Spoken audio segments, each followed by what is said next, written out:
ऋतुजा तिकडे मग केंद्र जायला बसा जास्त बसून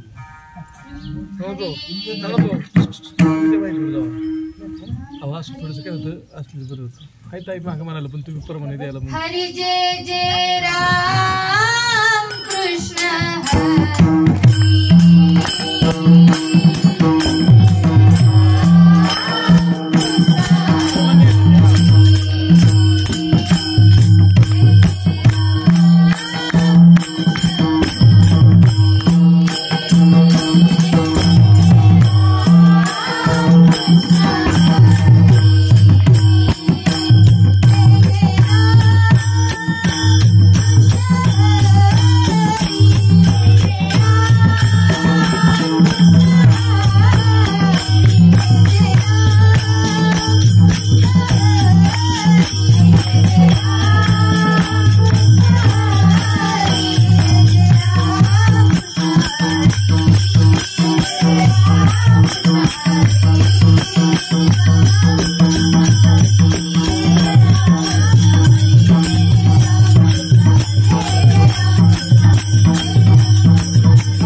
माझा विश्वास, सर्व भावे झालो दास त्यांचा, तेची माझे हित करीती सकळ, जेणे हा गोपाळ कृपा करी.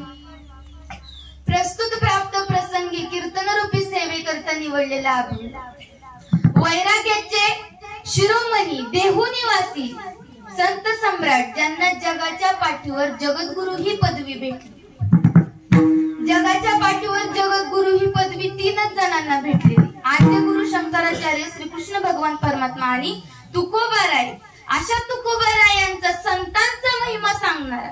संत आपल्यासाठी काय करतात व संतांवर सर्व भार का घालून द्यायचा आणि तेच आपलं हित का करू शकतात बर. कारण की त्यांच्याशिवाय आपलं हित कोणीही करू शकत नाही. तेची माझे हित करीती सकळ, काय तेच माझं हित करू शकतात, दुसरं कोणीही माझं हित करू शकत नाही. विठ्ठल विठ्ठल.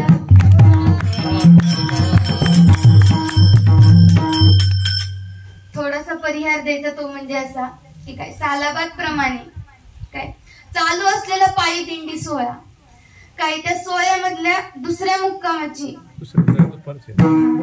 दुपारच्या विसाव्याची सेवा माझ्यासारख्या बालकाकडे आले. खरं तर आधी नियोजन नव्हतं, काय नव्हतं, अभंग कोणता घेऊ दादा हे सुद्धा माहित नव्हतं, काहीच माहित नव्हतं. मला 5 मिनिटापूर्वी सांगितलं की आता सेवा आहे. म्हणलं काहीच तयार नाही, काय नाही. म्हणलं आता काय बोलायचं. म्हणलं घालोनिया भार राहिलो निश्चिंत, निरविले संती विठोबासी. म्हणलं तो भगवंत काय करन, आता त्याच्यावरती भार घालून राहिलेलं बरं. काय जर सद्गुरूंची आज्ञा आली, जर सद्गुरूंनी जर सांगितलं की तू हे काम कर, मग ते आपण नाही करणार, कारण की त्यांनी सांगितलंय ना ते करून घेतात. काय मी इथं बोलणारी कोण नाही, माझ्याकडनं माझे सद्गुरू पांडुरंग दादा, श्रीपाद बाबा, माझे हृदयस्थ सद्गुरू बोलून घेतात. मी इथं बोलणारी कोणीही नाहीये, कारण की सांके म्हणजे बोलत सेवानी, शिकविता धनी वेगळाची. त्यांच्या कृपा आशीर्वादाने मी इथं बोलू शकते. तर मी जर म्हणले ना मी बोलू शकते, तर दादा बोलू शकते का? मी नाही बोलू शकत, कारण की हा देहच आपला नाहीये. कारण की बघा, आपला जर हा देह असता तर आपण याला म्हातार होऊन दिलं असतं का? आता मी दिंडीतल्या महिलांची चर्चा ऐकली, माझं गुडघा दुखतंय, माझं हे दुखतंय, माझं ते दुखतंय, पुढल्या वर्षी मला जाता यायचं नाही म्हणून सुनाला सांगितलं तू पुढल्या वर्षी जा, पण मला ह्या वर्षी वारीला येऊ दे, कारण की माझ्या पुढच्या वर्षी येण्याची गॅरंटी नाहीये. म्हणजे हा देह आपला आहे का? नाहीये. मग या देह आपला नाहीये, मग आपलं या जगामध्ये काय? आपण तर म्हणतो माझी मुलं, हे माझं, ते माझं, परंतु भगवंत सोडलं तर काय कोणच नाहीये आपल्या या जगामध्ये. तो फक्त भगवंत आपला आहे आणि आपण त्याचे आहोत. हा देवाने देह दिलाय कशासाठी? देवे दिला देह भजन गोमटा, तया झाला फाटा बाधिकेचा. देवाने देह भजनासाठी दिलाय, म्हणून आपण हा कशासाठी वापरला पाहिजे? भोजनासाठी, भजनासाठी. कशासाठी वापरायचा? भजनासाठी वापरायचा, तरच या देहाला आल्याचं सार्थक होईल. आणि या कलियुगामध्ये तर सर्वजण म्हणतात की काय हे कलियुग फार वाईट आहे. वाईट आहे का नाही कलियुग? इथं भक्ती टिकते का? नाही टिकत. पण यत फलम नास्ति तपसा न योगेन समाधिना तत् फलम लभते सम्यक कलो केशव कीर्तनात. या कलियुगामध्ये किती जरी करोडो जरी गुण वाईट असले का नाही, तर या कलियुगामध्ये एक चांगला गुण आहे. काय? या कलियुगामध्ये कीर्तनाच्या नाम घोषाने, कीर्तनाच्या महिमेने माणूस तरुण जाऊ शकतो. नुसतं कीर्तन केलं तरी. म्हणून आपण कीर्तन केलं पाहिजे, कारण की कीर्तन काय सामान्य नाहीये. या कीर्तनामध्ये आल्याच्या नंतर कलीचा वारा या मंडपाच्या बाहेर राहतो. कली या ठिकाणी प्रवेश पण करू शकत नाही. म्हणून कीर्तन करणं महत्वाचे, म्हणून पंढरीच्या वारीला जाणं महत्वाचे. काय लेख सांभाळत नाही, सून सांभाळत नाही म्हणून वारीला जायचं नाही. नाही तेवढंच 8-9 दिवस लेखाचं सुनाचं ताण खाण्यापासून बरे जरा वारीत. खरंय का?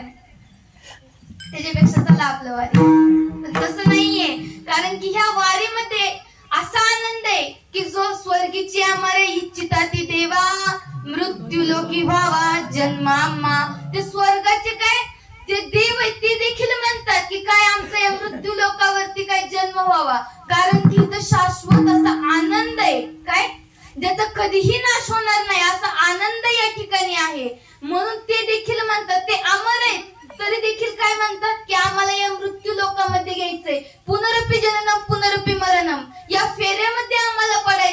कारण की तो भगवंताचा महिमा आहे, जो भगवंताचा कथेचा जो रस आहे तो फक्त आपल्यालाच भेटतो, दुसरं कुणाला पण नाही. म्हणून वारीला आलं पाहिजे, म्हणून या वारीच्या आनंदामध्ये नाचलं पाहिजे, कीर्तनाच्या आनंदामध्ये काय नाचलं पाहिजे. नाचू कीर्तनाचे रंगी, नाचू कीर्तनाचे रंगी, नाचू कीर्तनाचे रंगी, नाचू कीर्तनाचे रंगी, नाचू कीर्तनाचे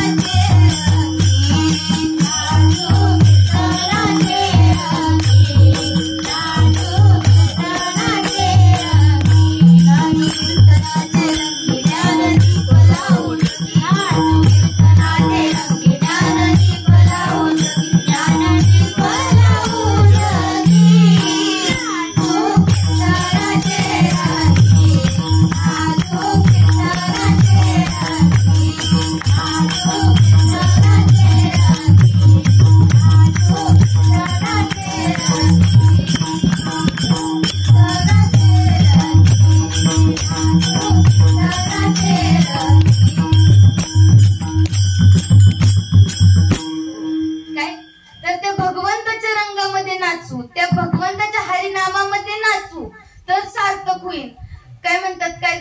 नाचायची सवय असते, फक्त डीजेचा आवाज चालू झाला तरी पाय आपोआप हात चालू होतात नाचायला.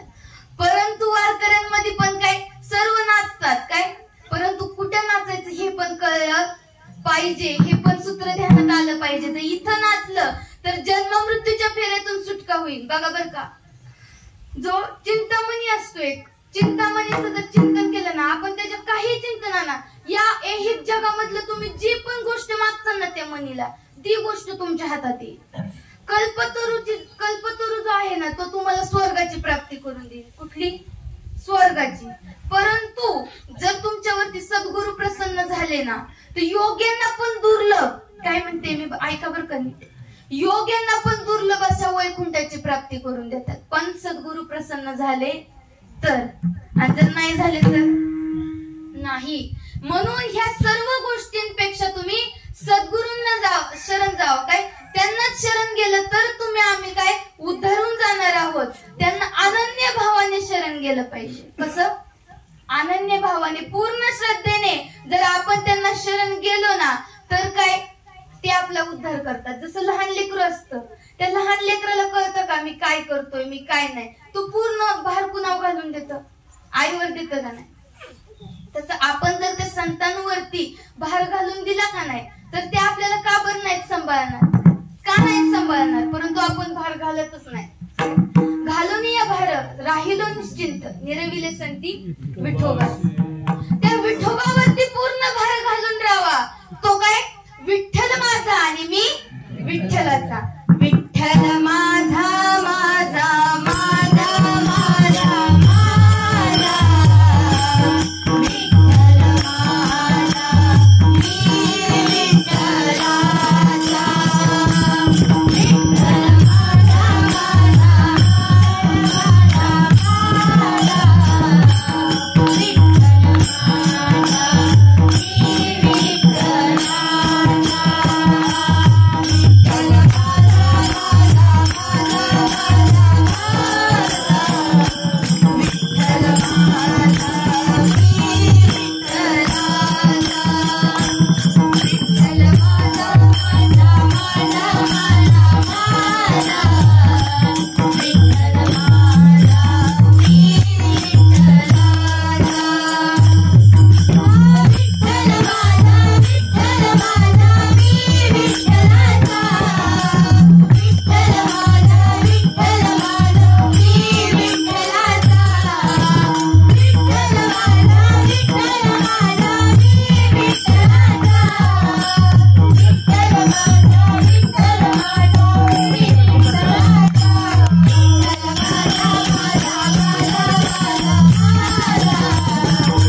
कुणाचं नाहीये. म्हणून वारी करत जावा, कारण की वारकरी जो जन्म मृत्यूच्या फेरीवर वार करतो त्याला काय म्हणतात, वारकरी. परंतु वारकऱ्यांमध्ये भरपूर आता काय झाल्यात, काय सर्वजण वारी करत जात नाहीत पंढरपूरला.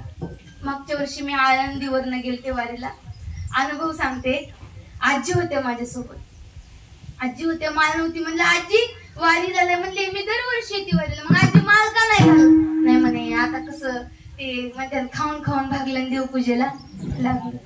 म्हणलं आजी मग वारी कस काय करताय? प्रश्न विचारला.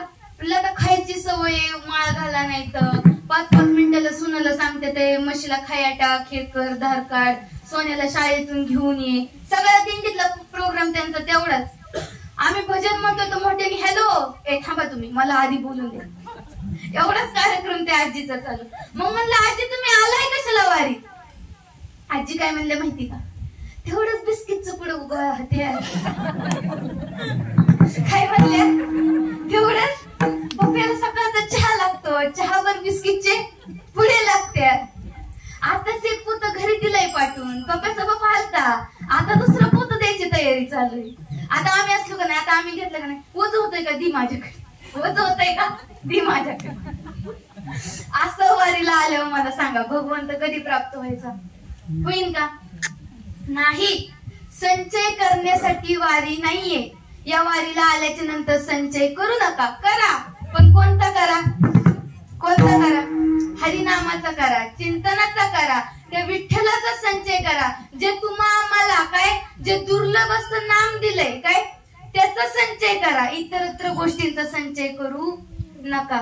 आजी बर का प्रत्येक पावलामध्ये यज्ञ होतोय बर का आपला, काय प्रत्येक पावलागणित यज्ञ होत चाललाय आपला या वारीत चालत असताना, त्या भगवंताचं नामस्मरण करत असताना. आणि ज्यांना जाता येत नाही ना ते काय आयडिया चालवतात माहिती का, ते अन्नदान करतात. का करतात माहिती का, आपण वारीत जात असलेलं पुण्य ते घेतात. काय करतात, आपण वारीत चालत असलेलं पुण्य त्यांच्या पदरामध्ये भेटत, त्यांना भेटत. काय आम्ही वारीला जाऊ शकत नाही, मग हे वारकऱ्यांची सेवा करतात. कोणीही वारकऱ्यांना अन्नदान करण्याकरता येणं नाहीये. अन्नदानामध्ये फार मोठं फळ आहे, म्हणून सगळेजण अन्नदान करत असतात. माणूस स्वार्थ असल्याशिवाय काय कुठंच करत नाही. मग काय, म्हणून अन्नदान करतात. करू नका असं नाही म्हणत, घेऊ नका असं पण नाही म्हणत, पण सांगते काय, संचय करू नका. प्रत्येक गोष्टीचा काय फायदा असतो. म्हणून अन्नदानम महादानम विद्यादानम ततः परम अन्नेन शनिका तृप्तीर याव जीवम पर्यंता. अन्नदान हे श्रेष्ठ दान आहे. काय, अन्नदान हे श्रेष्ठ दान आहे, परंतु अन्नदानापेक्षाही ज्ञानदान श्रेष्ठ आहे. का बरं? कारण की अन्नेन शनिका तृप्तीर याव जीवम तू पर्यंता. अन्नाने काय क्षणिक तृप्ती. आता खाल्लं तर आजी रात्री खावाच लागतंय का, परंतु जर ज्ञानदान केलं तर काय होणार, त्याच्या आयुष्यभराची भूक भागन का नाही. मग माझ्या साधू संतांनी काय केलं, माझ्या श्रीपाद बाबांनी, रामदास बाबांनी, पांडुरंग दादांनी कोणतं ज्ञान दिलं, कोणतं ज्ञानदान दिलं. कसं दिलं आजी? आता तुम्ही अन्न खायचं म्हणलं तुम्हाला किती पैसे लागतात, दररोज घरी खायचं म्हणलं इथलं जाऊन द्या, काय भरपूर लागतात का नाही. प्रत्येक गोष्टीत हॉटेलमध्ये जरी गेला आपण, काय पैशाशिवाय भेटतो का ते तरी.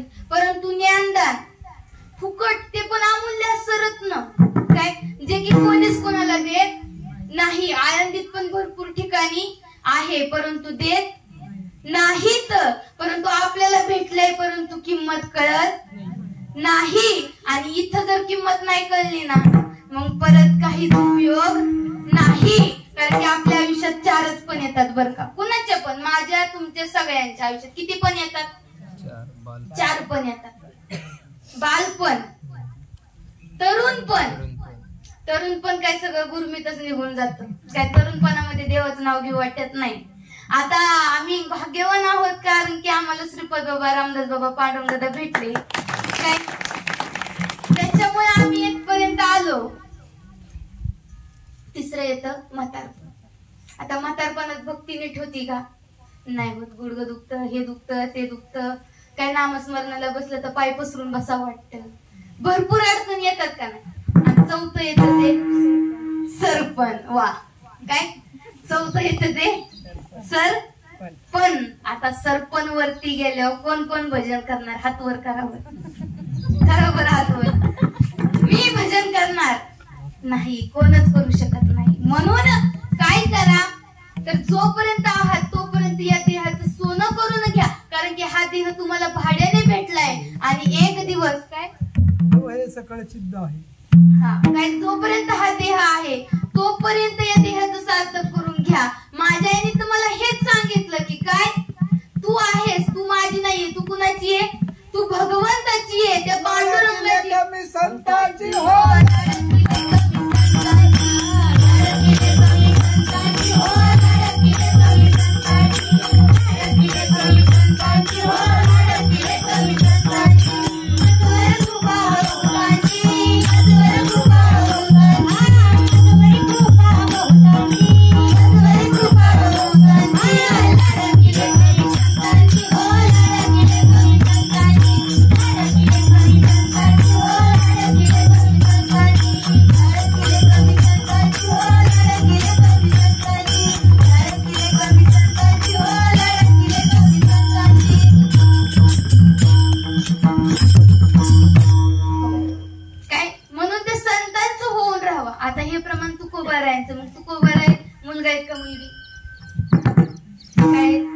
परंतु तो भाव आहे काय, तो एक भाव आहे की काय मी संतांची आहे, मी ते संतांना अर्पण झालीये. कारण की तुकाराम तुकाराम नाम घेता कापे यम. काय त्यांचं नाव घेतलं तरी यम कापतो. काय सामर्थ्य काय असन? कारण की त्यांनी हा देह पूर्ण काय त्या भगवंताला व्हायला. देह जावो अथवा राहो पांडुरंगी दृढ भाव. हा देह जरी असला काय नसला काय परंतु मी त्या भगवंताला पूर्ण अर्पण राहणार. बघा बरं का, मला मग अशी सांगत होती की आता कोरोना परत यायला लागले. काय कोरोना, पण कोरोना काय सांगून गेला याच्यावर कोणी विचार केला का? केला का? क म्हणजे करा ना, र म्हणजे रोज आणि ना म्हणजे नामस्मरण. तुम्ही रोज नामस्मरण करा हे कोरोना सांगत होता, परंतु आपण ऐकलं का? नाही. कोरोनाचा उल्लेख पण होता काय काय पण आपण ऐकत नाही. काय तुकामध्ये पापे येती रोगाची या रूपे. ज्यावेळेस पाप जास्त वाढतं त्यावेळेस त्या पापांचं रूप घेऊन ते पाप येतात. तुकामध्ये पापे जाती संतांची या जपे. संतांचं जप केल्याच्या नंतर ते पाप निघून जातात. म्हणून आपण संतांचं नामस्मरण करायचं. बघा बरं का, आणखी एक मोठा प्रश्न. काय काय काय जण म्हणतात की नाही वारी कुठनं केली पाहिजे? आळंदी ते पंढरपूर, देहू ते पंढरपूर. मग मला एक ताई भेटले की नाही म्हणे एक महाराज म्हणत होते पापाची कळप पळती पुढे. माहिती असेल सर्वांना. काय म्हणतात? नाही म्हणे जे आजपासून मी महाराजांना फोन केला, म्हटलं मी चालले श्रीगोंदा ते पंढरपूर. नाही म्हणे तुम्ही वारीतून इकडून जाऊ. म्हणे का? नाही म्हणे ते बापाचे कळप पळती पुढे. नाही म्हणे वारीतून असं जाऊ नका, परंतु वारीतून चाललोय आम्ही भगवंताचंच नाव घेतोय, विठ्ठलाचंच गुणगान करतोय, त्या पंढरीचंच नाव घेतोय, ज्ञानोबारायांचं तुकोबारायांचं भजन म्हणतोय. मग आम्हाला असं का म्हणता? भगवंताचंच नामस्मरण करत चाललोय ना आपण सर्वजण, दुसरं तर नाही ना काही. म्हणून तिकडून जाण्यापेक्षा कुठूनही जावा. काय बघा, रस्ते अनेक असले तरी मुक्काम शेवटचं ठिकाण काय? पंढरपूर आहे. रस्ते कितीही असले तरी काय साध्य सर्वांचं काय? जेवढे भारतातून दिंड्या निघले तेवढं सगळ्यांचं साध्य काय? पंढरपूर आहे. म्हणून ते फक्त पंढरीचे असलावा, कुठनं जाता हे महत्वाचं त्यांच्या विचाराने चाला. त्यांच्या विचाराने चाला. हा, त्यांच्या विचाराने चाला तरच आपण तुम्ही सर्वजण उद्धारून जाऊ शकता. अन्यथा नाही. या पंढरपूरच्या वाटेनेच गेलं पाहिजे आणि जाताना ते विठ्ठलाचा सावळा कलर आलाच पाहिजे, ते विठ्ठलाचं वेड लागलंच पाहिजे. कारण की छंद नाही नामाचा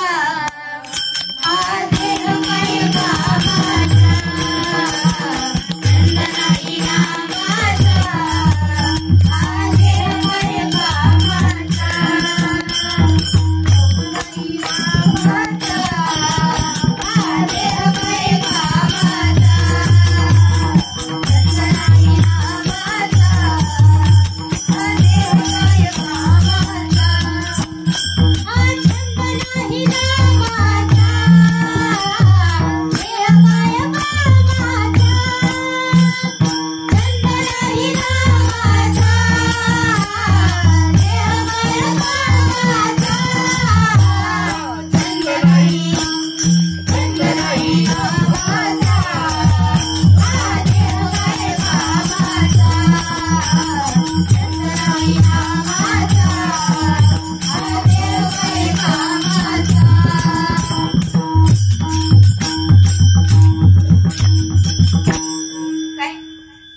कामाचा जर त्या भगवंताचं नामस्मरण करत नसतात, काय करत नसतात, तर हा देह कोणत्याच उपयोगाचा नाहीये. या देहाचा काहीच उपयोग नाही. मी सुरुवातीला सांगितलं, देवे दिला देह भजन नको म्हणतात. देवाने देहच भजनासाठी दिलाय. तयार झाला म्हणता बाधिकेचा. भगवंतानी याच्यासाठीच आपल्याला देह दिलाय. काय त्याचं नामस्मरण करावं, त्याचं आपण भक्ती करावं आणि त्या भक्तीमध्ये लीन होऊन जावं. कधीतरी गेलोय का आपण एखादा दिवस पूर्ण भक्तीत लीन होऊन, पूर्ण संसाराची काळजी सोडून गेलोय का एक तरी दिवस? त्या भगवंतासाठी आपण एक दिवस काय देऊ शकत नाहीये. मग आपण अशी अपेक्षा का करतो की भगवंताने आपल्याला प्रत्येक संकटातून सोडवावं? काही झालं की म्हणतो देवा मला वाचव. म्हणे नाही भाऊ, म्हणे देवा मला पाव. जर मनामध्ये भावच नाहीये तर ते भगवंताला बोलवून काय उपयोग आहे का? चिंतनच करत नाही, दादा दादा करतोय, काय अर्थ आहे का? दादा कधी दिसणार? दादांचं दर्शन कधी होणार? जर तुम्ही चिंतन करत असाल तर. काय दादा म्हणायची मी कुठेच गेलो नाहीये, मी काय नामामध्ये आहे. तुम्ही नामस्मरण करा, चिंतन करा. काय मी तुमच्या जवळच आहे म्हणून नामाला महत्व द्या. कारण की नामा इतकं श्रेष्ठ या जगामध्ये काहीच नाही. भरपूर साधन आहेत या जगामध्ये. काय भरपूर साधन आहेत. भक्ती पण वेगवेगळ्या प्रकारची निघली. बिना माळाची पण भक्ती करता येते असं मला आता नवीन कळालं. काय बिना माळाची पण भक्ती करता येते, बिना एकादश धरता पण भक्ती करता येते असं मला कळालं. परंतु हे चुकीचं आहे. जसं बघा, जर आपण लग्न केलं तर मंगळसूत्र घालणं कंपल्सरी का नाही ताई? का नाही? बिन घालता पण राहू शकता का तुम्ही आयुष्यात? नाही म्हणजे मी माझ्या नवऱ्यासोबत राहते, सगळं करते, पण मंगळसूत्र घालत नाही. जमतं का? जे बिना माळाचे आलेत त्यांनी काय करायचं? नाही म्हणजे मी पंढरपूरची वारी करते, देवपूजा करते, पण माळ घालत नाही. जमन काळजी तसं नाही जमणार. ती माळ घालावीच लागणार. जसं लग्न झाल्याचं ते काय एक सर्टिफिकेट आहे, काय ते एक काय चिन्ह आहे की हे लग्न झालेलं आहे. तसंच भगवंताचे वारकरी आहोत, त्या यमदूतांना पण काहीतरी लायसन दाखवावं लागेल ना. काय आम्हाला देवदूत पाठवा, यमदूत नको, आमच्याकडे लायसन आहे. म्हणून हे लायसन कमवा, हे लायसन घ्या. सद्गुरु तुमच्या सोबतच वारीला चाललेले आहेत, त्यांच्याकडनं ते नाम घ्या. ते अमूल्य आहे. जेवढ्यांना देता येईल तेवढ्यांना द्या. कारण की आपल्याला जर एखादं बघा, एखाद्या ताईने जर सोनं केलं ना, ते शेजारच्या 15 जणीला सांगितल्याशिवाय राहत नाही. ताई मी केलं, ताई मी केलं. तसं नाम घेतल्याच्या नंतर पण सांगायचं मी घेतलं, मी घेतलं. माझ्या मैत्रिणींना मी नाम दिलं, परंतु त्यांनी काय केलं माहिती का? एकदम अशी नाजूक अशी तुळशीची माळ घातली, एकदम नाजूक. म्हणलं का असं? नाही म्हणे मैत्रिणींना कळालं. काय म्हणले? मैत्रिणींना कळालं. लग्न झाल्यावर मंगळसूत्राला पण ठेवलं, जमतं का? नाही जमत. तसं भक्ती करायची ना मोकळ्या अंतकरणाने करायची. काय जर कुणी जरी समोर आलं ना तरी काय मी पांडुरंगाचाच आहे. कुणी किती काय कोणाला काय बी करून द्या ना, मले भजन करू द्या ना. कुणी काय पण म्हणून द्या, पण मला काय करून द्या? भजन करून द्या. त्या पांडुरंगाचं नामस्मरण करून द्या. जर कुणी जर समजा मोदींनी आदेश दिला, काय दिला? ज्याच्या गळ्यात माळ दिसल त्याला गोळी. काय त्याला गोळी? कशाची? बंदुकीची. दुकानातली नाही, त्याला गोळी. मग सांगा किती माळकरी टिकते? नाही टिकणार. एवढी निष्ठा पाहिजे. म्हणून करोडातला एखादाच भगवंतापर्यंत जाऊ शकतो. ताई मला सांगत होते की काय भगवंत फार परीक्षा बघतो आणि त्या परीक्षेमध्ये जर आपण उत्तीर्ण नाही झालो, ताईंनी सांगितलं त्यांचे अनुभव मला की मी एवढ्या दुःखातून वाचले, कोरोनाच्या वेळेस एवढं हे झालं ते झालं. मग त्यावेळेस जर आपलं कोण होत असं ना, त्यावेळेस आपले आई वडील पण जवळ आले नाही बरं का. इथं कोणाला झालं? कोरोना झालता बघा, समोरच जोडपं आहे. काय समोरच दोघं बसलेले आहेत. काय कोण जवळ येत नाही, सख्खी आई पण जवळ येत नाही. मी सांगते म्हणजे काय, मला तशी लक्षणं जाणवत होती. माझी आई जवळ आली नव्हती म्हणून सांगते. काय माझीच आई जवळ आली नव्हती म्हणून सांगते. मग झोपायला दिवाण, गादी, बेड पण ताट असत. सख्खी आई जरी असली ना पोटची, तरी पण जर आजार असेल तर जवळ घेत नाही, माकड माहितीये का? माकड ते काय करतं, जोपर्यंत थोडं पाणी आहे ना तोपर्यंत ती दोन्ही पिल्लं काय करतं, डोक्यावर ठेवतं. आणि जसं जसं पाणी वाढायला लागेल का नाही, काय करतं, एक पिल्लू पायाखाली टाकतं. आणि परत जास्त पाणी वाढलं का परत दुसरं पिल्लू पायाखाली टाकतं, स्वतः राहतं. म्हणून या जगामध्ये फक्त भगवंत आपलाय. काय? फक्त भगवंत आपलाय. एका चक्र पाणी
तुम्हाला जवळ घेतलं का सगळे? मग सगळ्यांनी घेतलं का नाही? मग सगळे घेतात. चांगलं असलं का नाही मग सगळे घेतात. आणि वाईट असलं की कोण घेतं का जवळ? घेतं का कोण दादा? नाही, कोणच घेत नाही. जर आपल्यामध्ये एक वाईट गुण असला का नाही तरी कोण घेत नाही. आणि संत तर काय अंतर्यामी असतात, त्यांना त्रिकाल ज्ञानी असतात, त्रिकाल दर्शने असतात. त्यांना आपण केलेलं सगळं माहिती असतं. आपण किती पाप केले आहेत, किती जणांना किती शिव्या दिल्या आहेत, किती जणांवर भांडणं केल्या, काय काय कुटाळा केल्या, तरी ते आपल्याला काय करतात, आपला अंगीकार करतात. हेच अभंगाच्या पहिल्या चरणात. म्हणून त्यांच्यावरती पूर्ण भार घालून राहिला. संतांची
विश्वास ठेवायचा. संतांची पायी हा माझा विश्वास. सर्व भावे झालो दास त्यांचा. मी त्यांचा काय झालो? दास झालो. का झालो? कळलं ना आजी? तुम्हाला कळलं ना ताई? काय कीर्तनाला वेळ भेटत नाही म्हणून मी भरपूर काय गायलं. कारण की रात्री पाहिलं मी 1 तासाच्या आतमध्ये बाबांची काय सेवा झालेली एकदम सुंदर. माझ्या आईनं फक्त त्यांचं काय भरपूर कीर्तन आवडतं. ह्या साधनच आम्हाला मोरव्यातून काय प्राप्त झालेलं आहे. आणि बाबांचं कीर्तन दरवर्षी मोरव्यामध्ये होतं. काय एवढं सुंदर बाबांचं काय कीर्तन असतं की काय कोणाचीच पापणी सुद्धा लवत नाही. पूर्ण तत्वज्ञानावर पूर्ण त्या भगवंतावरच बोलणार. परंतु कधी येतं माहिती का असं बोलायला? ज्यावेळेस त्या भगवंताची आपली नाळ जोडलेली असते ना त्यावेळेस बोलायला येतं बरं. आणि जर ती नाळ नसेल ना जोडलेली तर बोलता येतं का? नाही. जसं आपण आपल्या आईच्या गर्भामध्ये असल्यानंतर आपली ना आपल्या आईची नाळ एक असते का नाही, त्यावेळेस त्या भगवंताची ना आपली नाळ पण एक असते. पण काय होतं माहिती का? ज्यावेळेस ती नाळ तुटती का नाही त्यावेळेस आपण काय म्हणतो? कोहम कोहम, मी कोण मी कोण मी कोण. परत काय म्हणतो? मी अहम, मी काय मी हा आहे, मी तमुक आहे, मी अमुक आहे, काय आपण उपमा लावून घेतो. काय मी हा देह आहे, मी सोमे आहे, मी गोमे, मला जे नाव दिलं जाईल ना आपण त्या नावाच्या अनुषंगाने चलतो. परंतु आपण काय अहम ब्रह्मास्मी म्हणजे काय मी ब्रह्म आहे, मी तो भगवंत आहे. त्या भगवंताला जाऊन आपल्याला काय एक रूप व्हायचं आहे. विठ्ठल विठ्ठल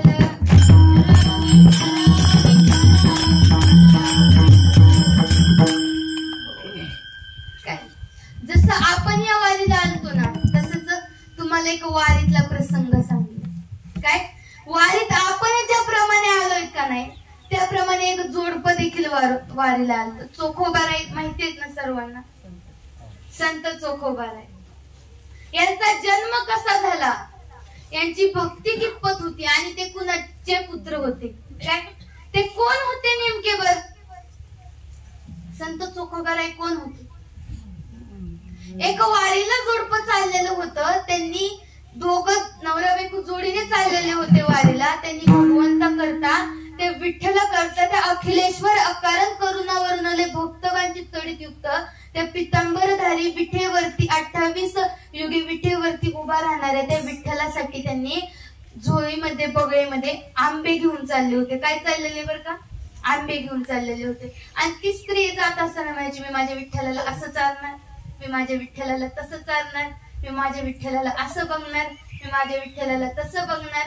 नवरा मला हे खायला दे, मी तुमच्यासाठी आणले नाही, घरी होते का खाल्ले नाही, तुम्हाला पण मी देणार नाही. आपल्या महिला वर्गांना लय भक्तीचा ना, सगळीकडे महिलांची संख्या जास्त प्रमाणात वाढायला लागलेली आहे. कारण की कोणतीही गोष्ट द्या यांच्याकडे ते टिकतीच, कारण की त्यांच्याकडे तेवढं सामर्थ्य. त्यांच्या महाभारतातून त्यांना वरदान भेटले, त्यांच्या पोटात काहीच पचणार नाही. आणि काय ज्याच्यावरती विश्वास पण एवढा ठेवतात ना महिला अंतःकरणातून, ज्याच्यावर विश्वास ठेवतात, ज्या देवावरती विश्वास अंतःकरणातून ठेवतात ना तो देव किती लांब असू द्या, किती खर्च असू द्या, तिथपर्यंत जाणार. काही असू द्या मी तिथपर्यंत जाणारच. आम्ही वारीला येत असताना काय झालं काल सांगते. 2 वाजता निघालो येण्याकरता. 2 वाजता निघाल्याच्या नंतर 2:30 वाजता एसटी आली एसटीचे पाटे सगळे एकही राहिला नाही. थोडंच लांब गेलो. आता घरी जाता येईना, घरच्यांना बोलवता येईना, नेमकं करायचं काय. 3 वाजले, 3:30 वाजले, भैया काय येईना. मग तिथं भैया आला, परत आम्ही घरी गेलो. म्हणलं आता उद्या जाऊ वारीला. काय म्हणलो, उद्या जाऊ वारीला. नाही म्हणे, चंदा म्हणे नाही म्हणे. बघा बरं का, ती नवीन नाम घेतलेलं आहे तिने. नाही म्हणे, मला तर माझी घरची मला परत रानात घेऊन जाते म्हणले. मी इथंच आहे, ह्यांना कळलं तर मला इथं ठेवणार नाहीत. मग काय करायचं. नाही म्हणे, चल म्हणे मी पेट्रोल टाकते म्हणले. चल म्हणले राशन पर्यंत. आता बघा बरं का, नवीन नवीन तळमळ असते. जसं नवीन नवीन नांदायला गेल्यावर कसं असतं, तसं नवीन नवीन नाम घेतल्या वेगळाच आनंद राहतो. गेली तिथे राशीन पर्यंत आम्ही बॅगी घेऊन. आता गाडी बघा बर का, योग बघा बर का, भगवंत किती परीक्षा बघतो. वडील ब्रेक लागत नव्हतं म्हणून वडील गाडी घेऊन स्टेशनला गेले, गाडी पूर्ण खोललेली. मोठी गाडी घेऊन यावी म्हणले तर मोठ्या गाडीत गॅसच नव्हता. काय करावं. एक जणाला फोन केला, तो म्हणला गाडी देऊ शकत नाही. परत आपोआप एक जणाचा फोन आला, म्हणले गाडी पाहिजे का, म्हणले घेऊन जावा म्हणले. कोर्टीत आलो, कोर्टीतून निष्ठीच लागला. काय करावं.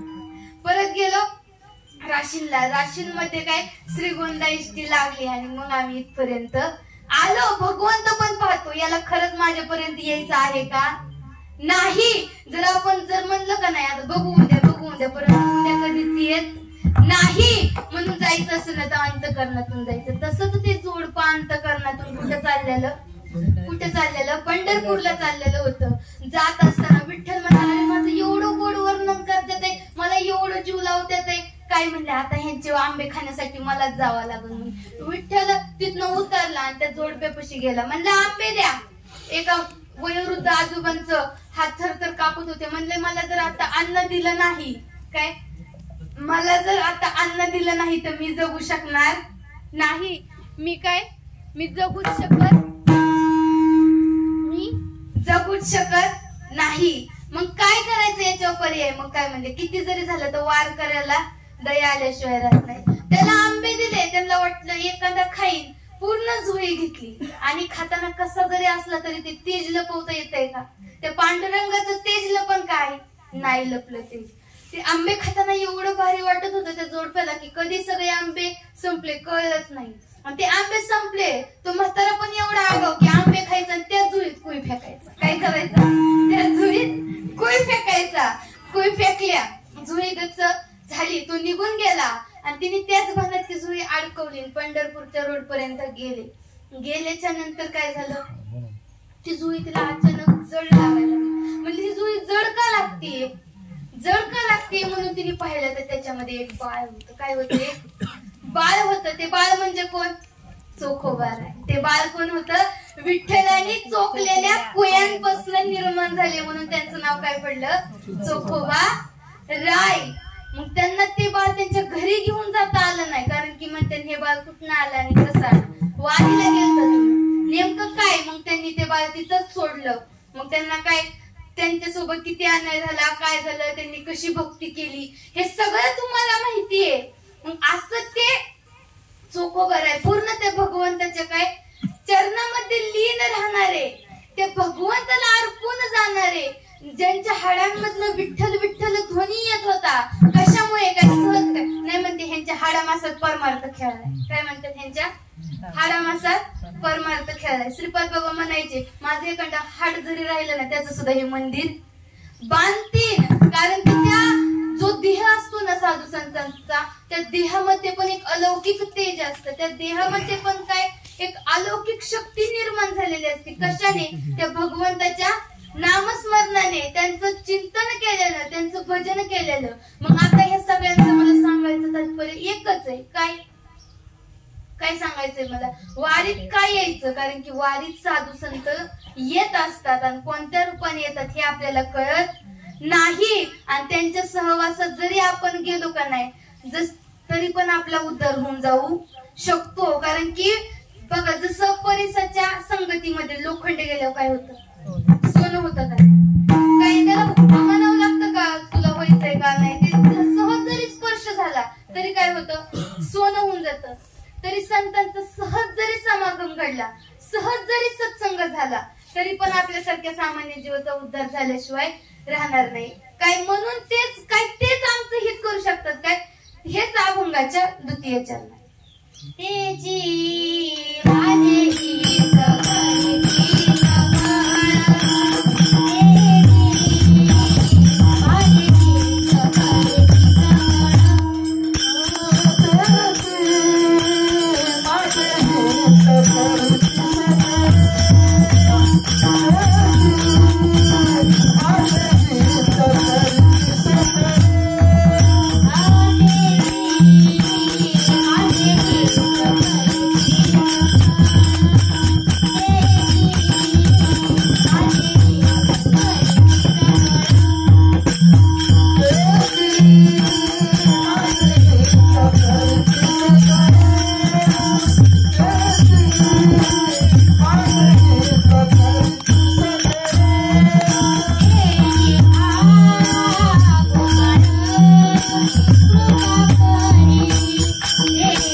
जेने हा गोपाळ कृपा करी.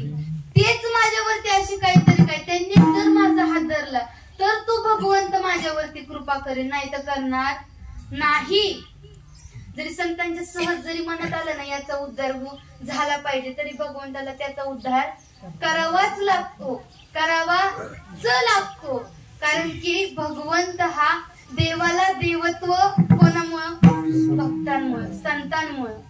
म्हणून भगवंत कोणाचा ऐकतो, संतांचा ऐकतो. म्हणून आपण संतांना शरण गेलं पाहिजे, इतरत्र कोणालाही नाही.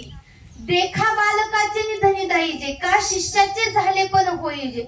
हे सद्गुरूची एकलेने जाणे जे का प्रसवती काय त्या बालकाला काय पाहिजे आणि काय नाही पाहिजे हे कोणाला कळतं आईला कळतं दुसरं कोणाला कळतं का दुसरं कोणालाच कळू शकत नाही आई जर इकडल्या खोलीत असली तरी तिला कळतं अरे माझ्या बाळाला भूक लागली देखा बालकाचे निधनी धायचे का शिष्याचे झाले पण होईजे हे सद्गुरूची एकलेने जाणे का प्रसवती तसं शिष्याला काय पाहिजे आता ही कितपत भक्तीपर्यंत पोहोचलाय ह्याची भक्तीची कोणती लेवल आहे काय हा आंबा काय आता पिकलाय का याला पुढचे टप्पा द्यायचा का नाही का इथंच थांबवायचं नेमकं काय करायचं हे कोणाला कळतं सद्गुरूला कळतं दुसरं कोणाला कळू शकतं का हे नाही कळू शकत म्हणून त्यांच्यावरती भार घालून राहायचं आणि बघा बरं का आपण ज्यावेळेस त्यांच्यावरती पूर्ण भार घालून राहायचं का नाही त्यावेळेस ते काय आपला पूर्ण भार वाहतात काय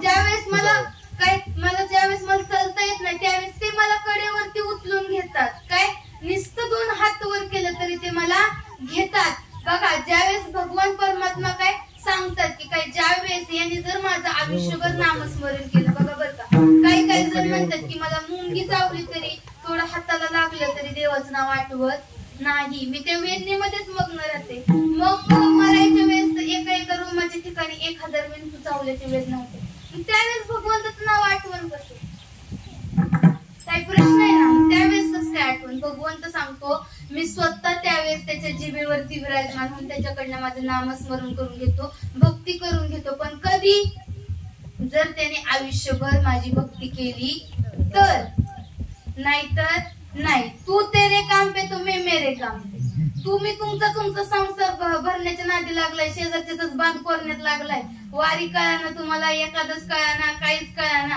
आणि तो तुमच्या कामाला यायचंय का मग हा बिस्किट काय मग तो तुमच्या कामाला येणार आहे का नाही येणार कधी येणार आहे जर आपण त्याचं काम करत असेल तर तो आपल्या कामासाठी येणार आहे आणि जर आपण आपल्या कामात असेल तर तो येणार नाहीये म्हणून वारीच्या वाटेने चालत असताना काय तो पण काय भोजन पण महत्वाचं आहे काय आणि विठ्ठल पण महत्वाचं आहे कारण की जर विठ्ठल म्हणायचं असेल तर पोटात काहीतरी लागल ना नाहीतर काय जर पोटामध्ये काय नसेल तर देवाचं नाव पण घेऊ वाटत नाही वय घेऊ वाटत देवा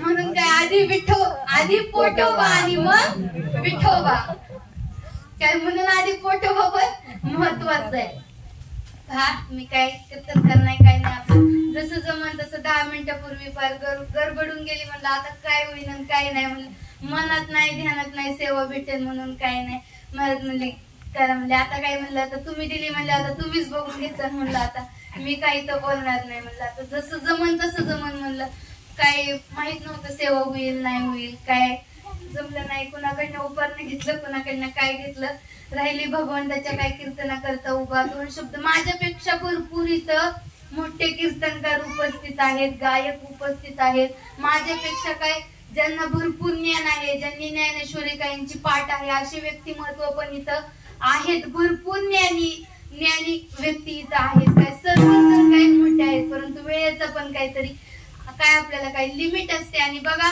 मला जसं जमन तसं मी भगवंताचं नामस्मरण करण्याचा प्रयत्न केला आता तो तुम्हाला आवडला नाही आवडला काय तो तुमचा प्रश्न आहे पण बघा आईला जसं तिचं बाळ काही जरी बोललं तरी आवडतं काय काही जरी बोललं तरी आवडतं का नाही ते गोड वाटतं का नाही ऐकायला हा का वाकोडावे चुका पावले तो कसाही का चला ना कसा काही का करा ना परंतु ते आईला कसं वाटतं गोड वाटतं तसं माझे श्रीपाद बाबा काय माझे काय सांगायचे काय ह्या दिंडीतले काय सर्वजण सांगायचे की काय श्रीपाद बाबांना कसं जर एखाद्या ताईने कीर्तन प्रवचन केलं ना तरी आवडायचं ते उशी घेऊन काय नाचायचे तसं काय मला फक्त माझे सद्गुरूंना आवडलं तुम्हाला आवडलं म्हणजे काय झालं कारण की मी त्यांच्यासाठी कीर्तन करते काय मी त्या भगवंतासाठी कीर्तन करते इतरत्र कोणासाठीच नाही कारण की भगवंत तुला आवडलं पाहिजे जगाला तर विनोदच आवडतात विनोदाचार्य 25,000 विनोदाचार्य 35,000 देवाचं नामस्मरण सांगणारा 1,000 500 नारळ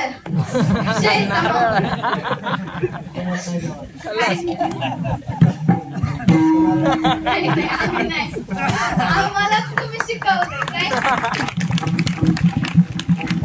काय आम्हालाच तुम्ही शिकवलंय. आम्हाला शब्दच बोलायला पांडुरंग दादाच्या मंदिरात शिकलेलोय. आम्ही तिथंच हसत खेळत शिकलोय काय. आम्ही बोलायलाच तिथनं शिकवलंय. आमचे गुरु माऊली आहात तुम्ही. गुरुनं उलट तुमच्या पायावरती हा देह ओवाळून टाकला तरी कमी.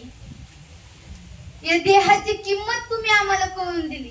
जसे एखाद्याच्या काय एक घर आहे. जसं एखादा भिकारी त्याच्या जमिनीच्या आतमध्ये भरपूर सोन आहे आणि तो भिकारी त्या जमिनीच्या वर झोपतोय पण त्याला माहित नाही खाली सोन आहे. तसं काय. आणि जर एखाद्याला काय त्याला कळलं की अरे इथं सोन आहे हे जर तुला मिळालं ना तर तू या गावातला सगळ्यात मोठा श्रीमंत व्यक्ती होशील. जर त्याला कळालं तर तो गरीब राहील का नाही. तसा हा देह फार मोलाचा आहे. परंतु या देहाची किंमत आम्हाला तुमच्यामुळे कळाली म्हणून आम्हाला इथं आज बोलता येते. म्हणून आम्ही त्या भगवंताच्या रंगामध्ये रंगून जातोय. ना तर आम्ही कोणत्या मार्गाला गेलो असतो हे आम्हाला पण सांगता येत नाही. त्या पांडुरंग दादांची कृपा आहे. त्या भगवंताची कृपा आहे. त्या दादांच्या मंदिरात गेल्यामुळे माझ्या वडिलांनी माळ घातली काय. त्या दादांचे उपकार मी विसरू शकत नाही काय. त्या दादांमुळे आज आमचं संपूर्ण कुटुंब भक्तीच्या मार्गामध्ये सगळे काही त्यांचे उपकार आहेत. त्यांच्या उपकारांची मी ह्या जन्मात तरी परतफेड कधीच करू शकत नाही. एवढे माझ्या दादांचे माझ्यावर उपकार एवढं त्यांची महती मी काही सांगू शकत नाही. जसं सागराचा अंत कुठे आहे हे सांगता येतो का नाही येत. तसं संतांचा महिमा किती खोल आहे. संतांनी किती उपकार केले हे आपण सांगू शकत नाही. संसाराची राखरांगोळी करून पण त्यांनी काय केलंय आपल्याला हा भक्तीचा मार्ग पोचवून दिलाय. माझ्या ताईंना भाकरी करता करता हा भक्तीचा मार्ग सांगितलाय काय. जसे काय ठेविले आनंद तैसेची राहावे चित्ती असून द्यावे समाधान. या न्यायाने माझ्या संतांनी परमार्थ केलेला आहे. म्हणून या परमार्थामध्ये कोणत्या तरी आशेने कधीच येऊ नका बरं का. कारण की जे आशेने येतात माझा पंढरपूरचा पांडुरंग फार दानशूर आहे. फार दानशूर आहे. तो इतकं देईन ना तुम्हाला कधीच कमी पडणार नाही. एवढं देईन. परंतु काय जे लौकिक गोष्टीत ना त्या संपून जातात. मग त्याच्याकडे काय मागायचं हे ज्ञान असलं पाहिजे. त्याच्याकडे एवढं सांगायचं की बाबा शेवटपर्यंत नामस्मरण करून दे आणि शेवटपर्यंत गळ्यात तुळशीची माळ राहून दे. हेच या कलियुगात अवघड झालेलं आहे. एवढंच मागायचं त्या भगवंताकडे. मी पण एवढंच मागते. मोठे मोठे कीर्तनकार कीर्तन करायचं सोडून दिलं माळ काढून टाकले अशा प्रकार होतात या कलियुगामध्ये. आणि बघा कीर्तनकार आणि महाराज या शब्दामध्ये फरक आहे बरं का. आजकाल कुणी कुणाला महाराज म्हणतो. कोणी पण कुणाला महाराज. एक कीर्तन केलं महाराज. अरे महाराज या शब्दाची तर व्याख्या जाणून घ्या तुम्ही. महाराज म्हणजे कोण आहे. कीर्तनकार.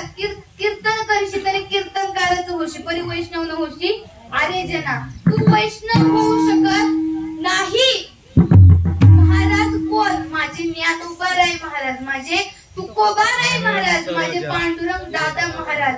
महा म्हणजे मोठं आणि राज म्हणजे गुह्य. जे महान असं मोठं असं राज असं गुह्य ज्ञान तत्वज्ञान जे समाजाला देतात ते महाराज. महाराज काय रोडवरती पडलेले नाहीत. आणि हे तर महाराज कसा वागतो घरी नाहीला शिवाय देतो निघून. अरे तो महाराज नाहीच मुळात. तो महाराज नाही. तो पोत्राच आहे. महाराज नाही.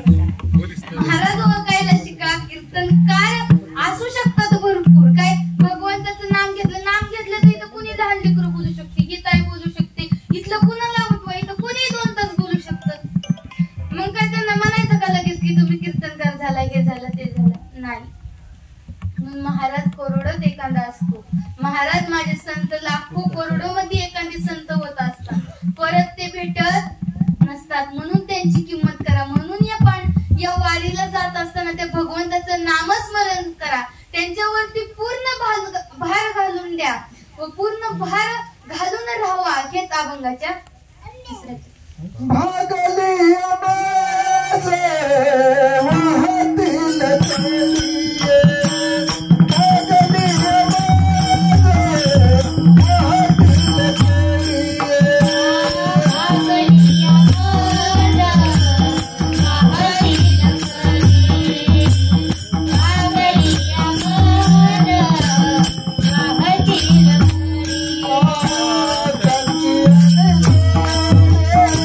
Yeah.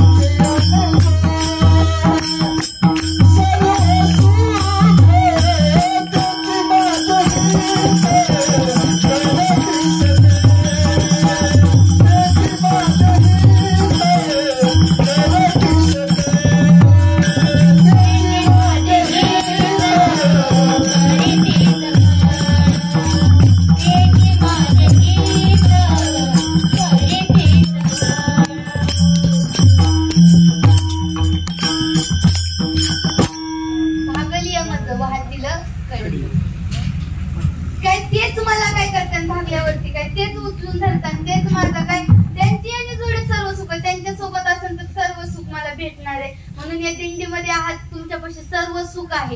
काय तुमच्यापाशी सर्व सुख आहे. तुम्ही परमानंदामध्ये जाऊ शकता. काय या वारीमध्ये तुम्ही परमानंदामध्ये आहात, त्या आनंदामध्ये राहा. पांडुरंगाचं ते भगवंताचं नामस्मरण करा. तर काय आणि परत करचाल म्हणसाल तर परत येणार नाही आयुष्यामध्ये. काय परत येणार नाही. ज्यांची इच्छा होती नाही तर वारीला यायची, ज्यांना भगवंत आले देवाजीच्या मनात ते कोणाचे चाले ना. देवाने तुम्हाला एक चान्स दिला या वारीमध्ये येण्याचा. देवाच्या मनात आलं याचा उद्धार व्हावा म्हणून तुम्ही वारीमध्ये आलाय, म्हणून तुम्ही इथपर्यंत आलाय. मग आता आल्याच्या नंतर आता घेऊन घेतलं पाहिजे. आता वारीत आलाय पण घेऊन घेतलं पाहिजे का नाही आता ते भगवंताचं नामस्मरण. जसं औषध आपण डॉक्टरांकडनं आणतो, काय सांगायची गरज नाही, ते घेऊन घेतलं पाहिजे. तसं भगवंताचं नामस्मरण पण घेऊन घेतलं पाहिजे. बघा मी जी सेवा केली ती माझ्या आई वडिलांच्या पुण्याईने केली. त्यांनी मला हा मार्ग दाखवला. नवीन नवीन या मार्गावर चालायला लावलं. माझे काय आई वडील असतील त्यांच्या पुण्याईने, माझ्या सद्गुरूंच्या पुण्याईने, काय यात आणि तुमच्यासारखे पुण्यवंत श्रोत्यांच्या पुण्याईने मी इथं उभं राहून 2 तास बोलू शकले. माझ्या सद्गुरूंच्या कृपा आशीर्वादाने. मला गायनाला साथ देणारे आमच्या ताई काय ऋतुजाताई. बाबा तुमचं नाव काय? माझे सर्व माझे बाबा, माझ्या ताई सगळेच काही इथं काय आपलेच आहेत. काय मृदुंगाला साथ देणारे अभिषेक दादा, काही निस्वार्थ भावाने भगवंताला वाहून दिलेलं त्यांचं देखील कुटुंब आहे ते असतील. काय सर्वच जण, काय विनेकरी आजी असतील आमच्या, काय या सर्वांच्या चरणावरती, काय माझ्या सद्गुरूंच्या चरणावरती, दादांच्या चरणावरती, तुमच्यासारख्या पुण्यवंत मायबापांच्या चरणावरती सेवा अर्पण करते. कारण की आपल्याला पुढचा प्रवास देखील करायचा आहे. आणि दादांची अशी कृपा आहे की किती वेळ बोलायला हवा, काही अडचण नाही. फक्त उभा राहूस तर भीती असती. एकदा चालू झालं की चालू झालं. त्यांचे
खाली बसून घ्या.